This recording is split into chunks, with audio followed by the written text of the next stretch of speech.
திங்கள் பகவான் திருமுகம் காண அங்கு கற்பக பெருமான் தொப்புள் குழியில் திங்கள் பகவான் திருமுகம் காண அங்கு கற்பக பெருமான் தொப்புள் குழியில் பார்க்கடல் பிறந்த சந்திர பகவான் கணபதி வயிற்றில் நிறைந்திருப்பான். எங்கள் கற்பகத்தானை கண்டவர் தமக்கு தீரா பிணிகளை தீர்த்து வைப்பான்.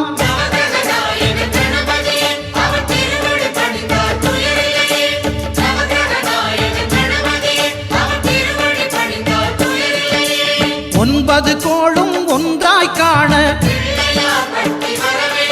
அங்கு கற்பகம் என்னும் கடவுளின் மெய்யில்